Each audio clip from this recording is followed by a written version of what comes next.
Greetings Exiles, I'm Cod Raziel, and today I'm going to bring you guys my boss killer for the league, which is a Herald of Agony champion, just like last league. Why?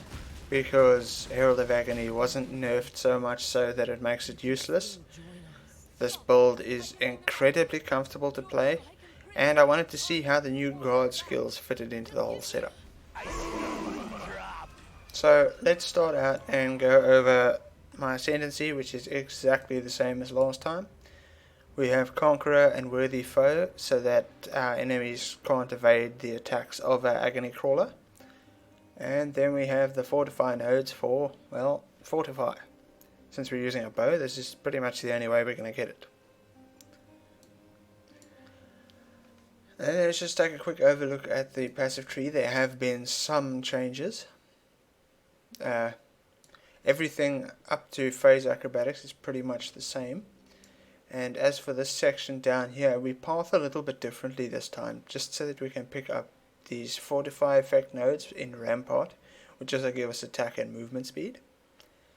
And then Steadfast, we pick everything up here, just so that we can boost our Fortify to the maximum effect. And the reason we do that will become apparent once we go over the gear. Other than that, we only have one other notable change, and that is we are using a Lethal Pride.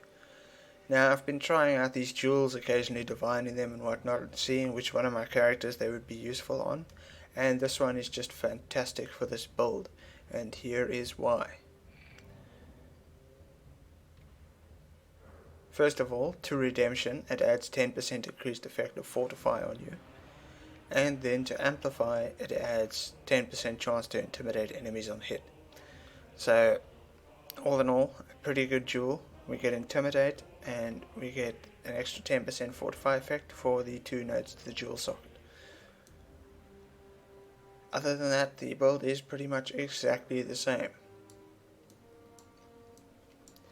Now let's go over the gear, which is quite a bit different, and that's because we don't really have access to synthesized implicits. First of all, for the helm, this time we're not using a light poacher, we're using a stock conjurer's head, and this is because I managed to get this for 50 chaos. I guess it was around the time people didn't realize Herald of Agony was still good. Or they just needed the reservation buff instead, because I see a lot of builds are running that now. But screw it. For the weapon, pretty much exactly the same as last time. We got some blind on hit, we got some minion damage, we got some minion attack speed, and we got trigger a socketed spell when you use a skill. Socketed in here this time round, we have Spirit Offering and Desecrate, and then Cold Snap, which is linked to Spell Cascade, Bone Chill, and Hypothermia, just to boost that chill effect as much as possible and to squeeze out that little bit of extra damage with the extra sockets we have in our bow. Socketed in our helm, we have Convocation, linked with Nothing, and Hatred, linked with Generosity and Enlighten. Okay, then we move on to our quiver, which is pretty simple. Minion speed, life, and resist. Plus I chose a penetrating arrow quiver because we don't have access to those ridiculous 3 PS quivers that we had in Synthesis. Amulet, life, resists. Rings, pretty much the same. Life resists minus mana cost of skills. Gloves, these are going to be pretty standard for Herald of Agony, especially ranged versions. Socketed gems are supported by poison. Socketed gems are supported by faster attacks with your attack skill in them. My attack skill being Barrage, because I like the way Barrage feels. We have that linked with Pierce, Withering Touch, and life gain on hit.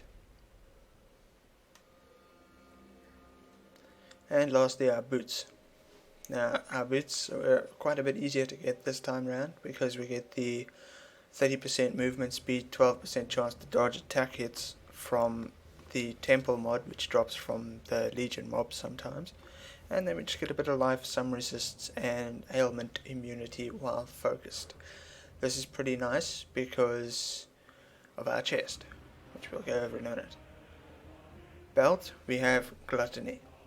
Now, I did use this belt in the beginning in the last build, but then I got the life on hit from the bow, which was pretty much too much life on hit to be using Poacher's Mark as well, so I didn't. But now, let's have a look at what Gluttony gives us. Okay, it gives us Culling Strike against Poacher's Mark, so that's Culling Strike, that's nice. Gives us enemies with level 30 Poacher's Mark on hit, which gives us a shit ton of life on hit, as well as some mana on hit. And that also applies to hexproof enemies. And then take 176 physical damage when you use a movement skill. Well, that's a drawback, isn't it? No, it's not. Because if we have a look at my defense panel here, I have 52% chance to dodge attacks and 40% chance to dodge spells. But if I use a movement skill, 57% chance to dodge attacks, 45% chance to dodge spells. That is because we are using the Soul of Lunaris, which gives us 5% chance to dodge attack and spell hits if you've been hit recently. The belt hits you, always got that dodge charge. Fantastic. While I'm here, I'll just go over the lesser pantheon as well.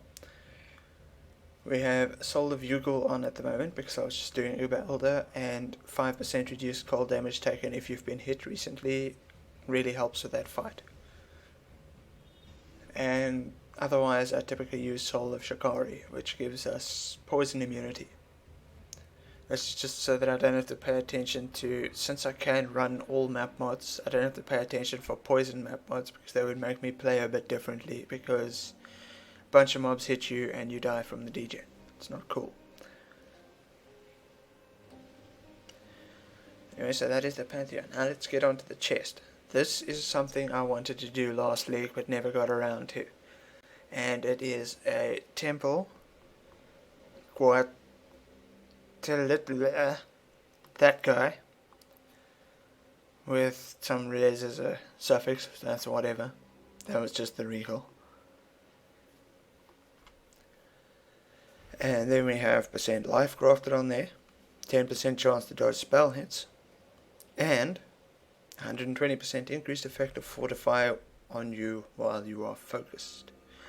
What this ends up meaning is we get an additional 24% damage reduction, which stacks additively with the rest of our damage reduction whenever we pop our focus, which is for 4 seconds out of every 12 seconds.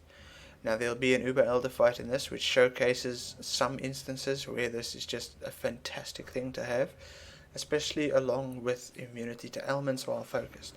The reason this is so important in conjunction with the Fortify is because another thing that stacks additively with the Fortify damage reduction is shock. So the last thing you want is to be shocked while you think you're pretty much invulnerable. So during that Uber Elder fight you'll see that sometimes I just stand still and tank quite a few of the things which this build has no business standing and tanking, and that's because I know my focus is up, I know my steelskin is up, so I know I can tank that hit. And that for me feels so much better than just getting out of the way all the time. I love guard skills, and I'll probably be using a lot of guard skills in my builds this league. Oh, and socketed in the boots we have Flame Dash, Blink Arrow, and Faster Projectiles. The reason we have both movement skills is because they can be used in conjunction with one another to move pretty long distances in a short period of time. And then we have our Steelskin, which gives us basically 2209 extra life while it's active. It's pretty great. If you haven't used it again, you should try it, and you should definitely do it self-cast.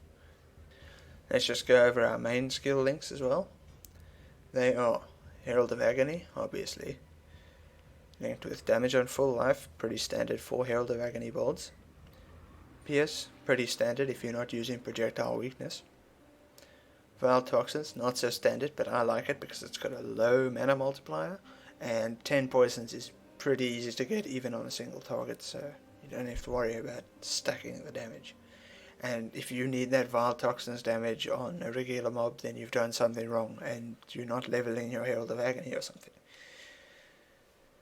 Then we have minion damage. This is another pretty standard thing for the builds. But then we have Physical to Lightning. This is not the biggest damage boost for this character, but it's the lowest mana multiplier, and it's a pretty substantial damage boost, so I've decided to take it. And this gives us 30% of our physical damage as extra lightning damage, as well as converting 50% of the physical damage to lightning damage. So what this means is that our Agony Crawler will be doing cold damage, lightning damage, and chaos damage. So that's obviously where our elemental equilibrium comes in, because that's substantial. And that's about all I have to say. When you first start the Uber Elder, keep a golden rule handy. The golden rule, while not a good idea for mapping because you'll poison yourself to death, is a really good idea for things like the Uber Elder, the Shaper, bosses where you need to move around, because it halves the amount of time you need to be firing at the boss. So keep that handy. As you can see, I have mine in my inventory. Other than that, I've got 7,204 life, no armor or energy shield because of this belt, and not a whole lot of evasion. But all in all, this build feels pretty great to play. That's about 800,000 Shaper DPS, and the nerf was noticeable during the transition phase between Quill Rain and my choice of bow, which incidentally is not the primary choice of bow for Herald of Agony. A lot of people are going to use the +3 setup, but you know, this isn't expensive to craft. You buy a multi-modded bow and then you just craft these affixes on it after you've recalled the prefix onto it. And yeah, it's a lot cheaper to craft. You don't need a 6 linket. The damage is about probably half of what a really good +3 Vile Toxins bow would give you, but the quality of life is just unbelievable and makes your Uber Elder fights so much easier, because you pretty much just hold down your barrage.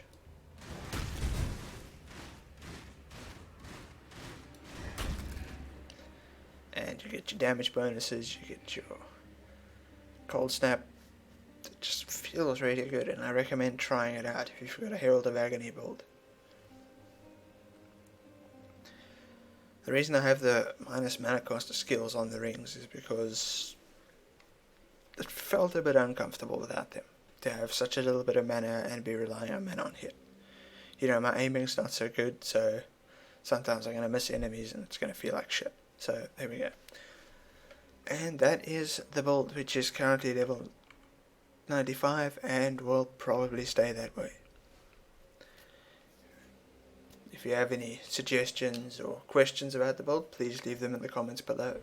And that'll be it from me. I'm Cod Raziel.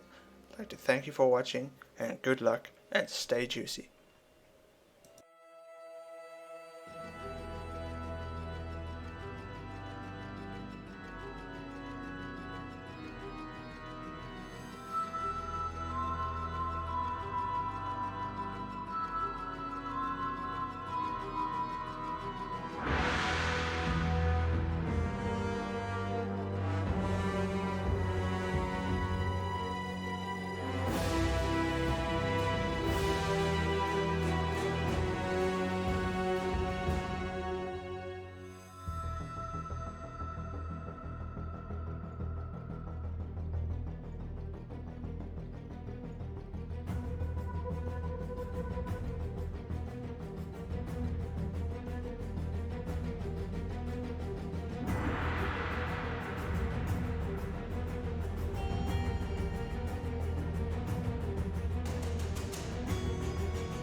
So, not worth my salt. A golden mallet for the drop. meat pounding.